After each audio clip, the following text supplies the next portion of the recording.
Donc voici la configuration de l'exercice. Donc on va regarder les choses qui sont importantes dans cet énoncé. Qu'a-t-on? Donc on admet que la proportion de pièces conformes dans une production d'une journée est de 90%.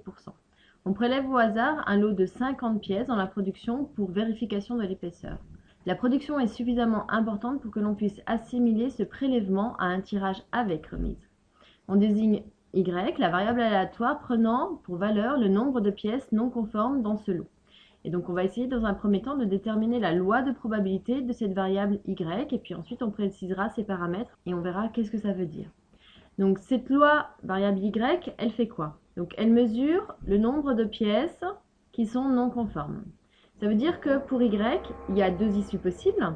Soit la pièce est non conforme, donc ça correspond au succès puisque c'est ce qui est évalué, soit la pièce elle est conforme.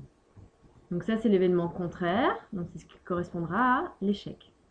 Donc on a vu que pour caractériser la loi binomiale, on a besoin donc de définir le succès, définir l'échec, avec leur probabilité. Donc d'après l'énoncé, on voit que pour que la pièce soit non conforme, eh bien on a vu que dans la production, les pièces conformes étaient de 90%.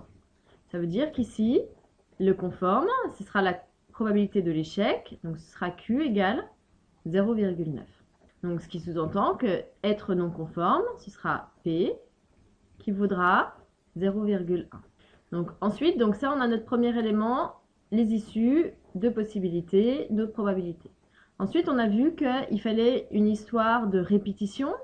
Eh bien, ici, on le fait sur 50 pièces. Et en fait, ça revient à un tirage avec remise.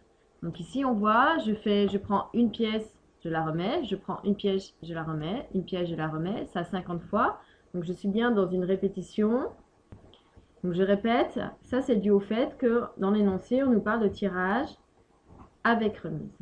Et puis, dernière chose, donc on a notre répétition, on a nos deux succès, on a besoin d'avoir une notion d'indépendance, et bien en fait, elle est due au fait que c'est avec remise.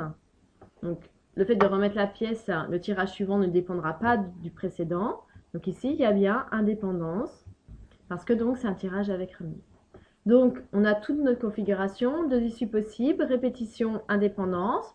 Donc ça va vouloir dire que Y suit une loi binomiale de paramètres. Donc la répétition, ça c'est la valeur de N, ça c'est 50. Et puis P, il est donné ici, c'est-à-dire 0,1. Donc, les paramètres de cette loi, on répète, on a n égale 50 et puis p égale 0,1.